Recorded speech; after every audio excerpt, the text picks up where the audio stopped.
मुझे भीख मांगने से बचा लो, भला ही मुझे कोरस में गाने दो। जब एक महान गायिका गिड़गिड़ाने लगी थी एक संगीतकार के आगे। कौन ये महान गायिका थी, कौन ये संगीतकार थे? रफ़ी साहब का वो कौन सा गीत था जिसकी रिकॉर्डिंग के अंदर ये सब हुआ था, जिसको जानेंगे। दोस्तों, चैनल पे नए तो चैनल को सब्सक्राइब कर लीजिएगा, बेल आइकन भी प्रेस कर लीजिएगा ताकि नोटिफिकेशन सब तक पहुंचते रहे। नमस्कार, मैं महेश कोहली बॉलीवुड संगीत के सफर से।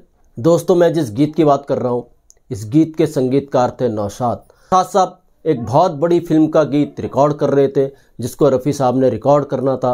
तो इसकी रिकॉर्डिंग के लिए रफ़ी 4 लड़कियां कोरस के लिए बुलाई थी। कोरस में 4 लड़कियों को बुलाया था। तो नौशाद साहब जब रिकॉर्डिंग स्टूडियो पहुंचे तो उन्होंने देखा उन 4 लड़कियों में से 3 लड़कियां युवा हैं और उनमें से एक उम्रदराज महिला है। अब नौशाद को थोड़ा सा अजीब लगा। नौशाद साहब चौंके, यार 3 ये युवा लड़कियां, एक उम्रदराज महिला इस कोरस में क्या कर रही है। तो नौशाद साहब ने अपने असिस्टेंट को बुलाया और अपने असिस्टेंट से पूछा, यार मैंने कोरस के लिए 4 लड़कियां बुलाई थी, इनमें से 3 युवा है और एक अजीब सा कुछ लग रहा है, ये उम्रदराज चौथी महिला कौन है इस कोरस के अंदर। तो असिस्टेंट ने जो बताया, नौशाद साहब के पैरों तले खसक गई थी ज़मीन। असिस्टेंट ने कहा, साहब ये तो मशहूर गायिका हैं, और उनका नाम भी लिया। अब नौशाद साहब चौंके, यार इतनी मशहूर गायिका। तो नौशाद साहब की आंखों में एक मंजर दौड़ पड़ा। नौशाद साहब को याद आया, जब नौशाद साहब स्ट्रगल कर रहे थे तो नौशाद साहब ने अपना एक गीत इनसे गवाया था। नौशाद साहब को याद आया किस तरह ये अपनी कार से उस रिकॉर्डिंग स्टूडियो में आई थी। जब ये रिकॉर्डिंग स्टूडियो में आई थी तो कार का दरवाज़ा प्रोड्यूसर ने खोला, और जब ये उनका गाना रिकॉर्ड करके वापस गई तो तब भी प्रोड्यूसर ने इनकी कार का दरवाज़ा खोल करके इनको बिठाया था। तो ये रुतबा था इस गायिका का। नौशाद साहब को बड़ा अजीब लगा, इतनी बड़ी गायिका उनके लिए कोरस में गा रही है। तो नौशाद साहब पहुँचे उन 4 के दरमियान। तो नौशाद साहब ने इस उम्रदराज महिला यानी इस गायिका को अलग से बुलाया और नौशाद साहब ने हाथ जोड़ते हुए कहा, देखो मैं आपको कोरस में नहीं गवा सकता। ये महान गायिका समझ गई नौशाद साहब ऐसा क्यों कह रहे हैं। तो इस गायिका ने नौशाद साहब को कहा, देखिए नौशाद साहब, मैं जानती हूँ आप ऐसा क्यों कह रहे हैं, मगर समझिए मेरा बुरा वक्त चल रहा है, मुझे कोरस में गाने दीजिए। तो नौशाद साहब ने पलट के कहा, आपका कद इतना बड़ा है, मैं कैसे आपको अपने कोरस में गवा सकता हूँ, ये नहीं हो सकता। मगर इस गायिका का कहना था, देखिए नौशाद साहब, खान मस्ताना जो संगीतकार हैं, क्या आप चाहते हैं मैं उनकी तरह माहिम दरगाह पर भीख मांगूँ? जी हाँ, खान मस्ताना एक संगीतकार हुए हैं जिन्होंने 40 के दशक में 11-12 फिल्मों का संगीत दिया है और गायक भी थे। ये शहीद फिल्म का एक गाना था जो 1948 में आई थी, वतन के नौजवान वतन की राह में शहीद हो, वो भी इन्होंने रफ़ी साहब के साथ गाया था। तो खान मस्ताना का हवाला देते हुए इस महान गायिका ने कहा, देखो मैं उनकी तरह भीख नहीं मांग सकती। तो नौशाद साहब को याद आया कैसे खान मस्ताना के बुरे दिन चल रहे हैं। खान मस्ताना नौशाद साहब से मिले थे अपने फतेह हाल में, और नौशाद साहब ने ही खान मस्ताना के लिए 300 रुपये महीने की एक तरह से पेंशन लगाई थी म्यूजिक डायरेक्टर एसोसिएशन की तरफ से।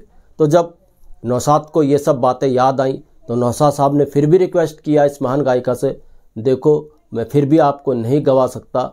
तो महान गायिका ने फिर रिक्वेस्ट की नौशाद साहब से, देखिए नौशाद साहब, कृपया मुझे कोरस में गाने दो, ये बुरा वक्त है, ये भी गुजर जाएगा, अगर आप मुझे कोरस से वंचित मत करो, नहीं तो मैं कहीं की नहीं रहूँगी। तो नौशाद साहब को खैर दया भी आई और उनको अच्छा भी नहीं लगा।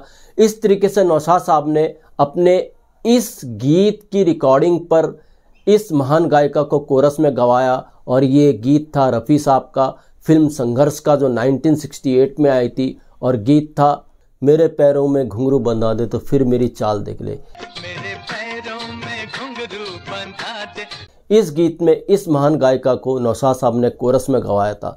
तो इस गीत की रिकॉर्डिंग पर नौशाद साहब जब इस गायिका से बातें कर रहे थे, सारे म्यूजिशियन और वो जो कोरस वाली और लड़कियां थी वो सब नौशाद साहब को हैरत से देख रही थी। नौशाद साहब ऐसी कौन सी बात कर रहे हैं इस उम्रदराज महिला से, कौन है ये महिला? नौशाद साहब ने उन सारे म्यूजिशियन की तरफ देखा और नौशाद साहब को लगा इनको कुछ हैरत हो रही है। फिर नौशाद साहब ने जब इंट्रोडक्शन कराया सबसे इस उम्रदराज महिला का, सब हैरत में रह गए। जी हाँ, नौशाद साहब ने कहा, देखो जानते हो आप ये कौन है जो कोरस गाने आई है? ये है राजकुमारी दुबे। जी हाँ, राजकुमारी दुबे अपने समय का बहुत बड़ा नाम रही है। एक से एक गीत उन्होंने दिए हैं, गाए हैं। जोहराबाई अंबाले वाली जब इनका दौर था, शमशाद बेगम जब इनका दौर पीक पर था, उस समय राजकुमारी दुबे एक बहुत बड़ा नाम थी। मगर लता जी के आने के बाद थोड़ा संगीत में उलटफेर हुआ, तो इन गायिकाओं का दौर फिर नहीं रहा, राजकुमारी दुबे का दौर भी फिर नहीं रहा। तो राजकुमारी दुबे अपने दौर की बहुत बड़ी गायिका थी। बावरे नैन जैसी फिल्म का गाना, बैरी बलम कुछ बोल इब क्या होगा, ऐसे ऐसे गीत दिए राजकुमारी दुबे ने इंडियन फिल्म इंडस्ट्री को। और जब नौशाद साहब ने देखा राजकुमारी दुबे ने उनके लिए कोरस में गाया है, तो नौशाद साहब ने आगे राजकुमारी दुबे से फिर अपने संगीत निर्देशन में पाकीज़ा में भी गवाया।